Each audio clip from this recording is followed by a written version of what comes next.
É importante ver que a escola e os alunos da escola se movem para criar instrumentos e fóruns de discussão e, por que não dizer, pressão, junto de quem tem que pensar e desenvolver e projetar a cidade, os seus equipamentos. E no espaço de um mês e meio ou 2 meses, esta já é a terceira ou quarta iniciativa a que assisto ou participo, mobilizada pelos alunos da Faculdade de Arquitetura do Porto, e parece muito interessante este movimento que está a acontecer e que mostra que vocês estão atentos a um fenómeno também, digamos, subterrâneo, se quisermos, que começa a emergir na cidade e que tem a ver com esta questão que eu abordo no artigo, que eu chamo de economia da criatividade e da boémia. E que junta realmente o lado lúdico e boémio da cidade com a ideia de que isso não é necessariamente mau, isso não cria necessariamente apenas degenerados, como gostavam de dizer os nazis sobre os artistas de Berlim na década de 30, mas cria sinergias, cria relações entre espaços. E pareceu muito interessante que este tema da cultura da Rua de Paris tocasse também sobre a relação entre a rua e a cidade e, por que não, entre os dois lados da rua. Aliás, os projetos mais interessantes que estão nesta exposição são aqueles que abordam exatamente esta ideia de como é que se ligam os dois lados de uma mesma rua, aparentemente muito parecida, diferentes, mas que têm, naturalmente, diferenças e apropriações muito distintas. Esta economia da criatividade e da boémia não é uma expressão minha, é uma expressão do Richard Florida, que é um dos gurus das chamadas indústrias criativas, que não tem só um lado positivo. Eu acho que há também aqui, de alguma maneira, em muitos casos, um aproveitamento desta criatividade que nem sempre é muito positivo, mas vamos imaginar que é possível criar ou gerar uma cidade a partir apenas só da criatividade e da arte. O que diz o Richard Florida é que nós não podemos desprezar os criadores nem os boémios da cidade, porque normalmente são a mesma pessoa. São pessoas que gostam de criar porque bebem ou porque se divertem, e isso não é necessariamente negativo, é muitas vezes um motor para a sua própria criação. Mas nós sabemos que, do ponto de vista político, apoiar os artistas boémios nem sempre é muito comum. Sabemos que, por exemplo, nesta cidade, durante muitos anos, se disse mal dessa boémia, dessa criatividade. Agora começa-se a perceber que, afinal, ela tem espontaneidade para começar a criar espaços como este, como outros que temos vindo a assistir de outros lados.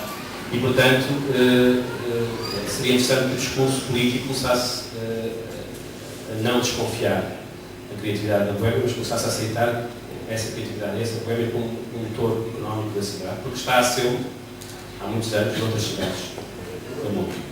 A experiência deste nosso amigo que veio estudar, com certeza, vem dessa observação de outras cidades do mundo, onde bairros como este começaram a ressurgir na economia da cidade exatamente por apropriações informais, que às vezes legalmente, outras vezes ilegalmente, foram tomando conta destes espaços, sem procurar transformá-los muitos. Como se vê aqui, a ideia é, quer dizer, a arquitetura do espaço, a qualidade do espaço já estava cá, não foi preciso fazer muito mais. E é esta compreensão sobre a qualidade espacial desta cidade que eu acho que é uma novidade deste tipo de apropriações.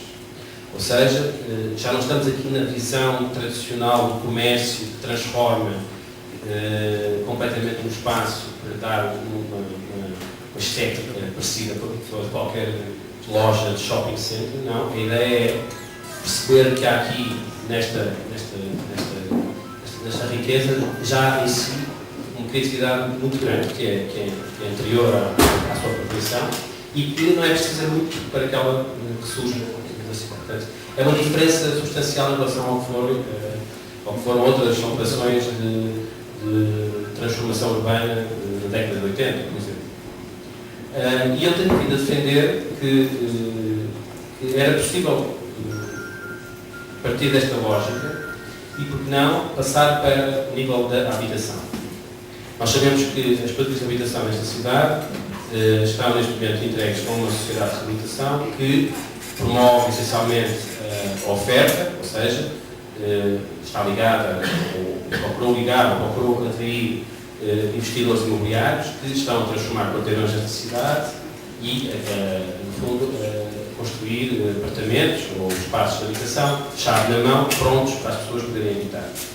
O que nós verificamos noutras cidades em que isto aconteceu é que a oferta, portanto, colocar toda a lógica do lado da oferta, significa que as pessoas compram um apartamento a um preço de mercado corrente e normalmente não muito diferente de outro qualquer apartamento de outro espaço da cidade.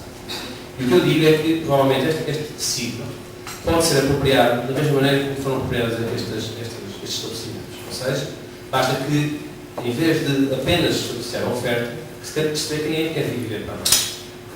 Qual é a procura que existe para nós. Portanto, fazer ao contrário. Organizar a procura. Fazer com que as pessoas se juntem. Incentivar uma lógica mais associativa, cooperativa, da apropriação do parque habitacional. E, sobretudo, não querer dar às pessoas um produto chave na mão, acabado, decorado, como se estivéssemos num apartamento em qualquer zona outra da cidade, mas por que não deixar que sejam as próprias pessoas a apropriarem-se do espaço, numa lógica, por exemplo, de ser o espaço infraestruturado, reabilitado, mas não acabado. E as pessoas, quando digo pessoas, digo pessoas que têm gosto de se apropriarem deste espaço e percebem a sua qualidade, sejam comerciantes, sejam designers, sejam arquitetos, sejam artistas. Eu estou a falar das pessoas que normalmente, nas outras cidades, tendem a vir mais depressa para estes espaços. É porque não dar a possibilidade a essas pessoas de se apropriarem como quiserem desse espaço e, portanto, fazer o seu ateliê, se quiserem, dividir o interior para criar um apartamento, fazer um espaço de tertúlia ou outra coisa qualquer. Portanto, introduzir na lógica da apropriação da habitação a mesma lógica que estamos hoje a viver aqui enquanto estamos no estabelecimento. E esta informalidade, não encontro outro termo, mas esta ideia de se poder apropriar da cidade ao nível da habitação, tal como se faz noutras atividades, é algo que não se inventou do nada. Quer dizer, isto aconteceu noutros contextos urbanos antes do Porto. E foram os artistas, e foi esta apropriação informal, e foram os criativos, os boêmios, que começaram por transformar a cidade. Naturalmente não são famílias tradicionais. Sabemos que são normalmente famílias de pessoas menos numerosas, não é a família tradicional portuguesa, pai, mãe, dois filhos, cão, gato, etc. Um carro, dois carros à porta, não é isso, porque é impossível fazer esse tipo de estrutura familiar para baixo. Mas por que não motivar outro tipo de estrutura familiar? Já tenho falado sobre isto, famílias monoparentais, casais homossexuais. Eu não estou aqui a fazer uma discriminação positiva, mas se vocês olharem para as cidades onde isso acontece, é normalmente este tipo de população que normalmente ocupa estas zonas e que traz de si uma sofisticação e um estilo de vida que interessa para reabilitar estes espaços, porque são sensíveis a este tipo de espaços.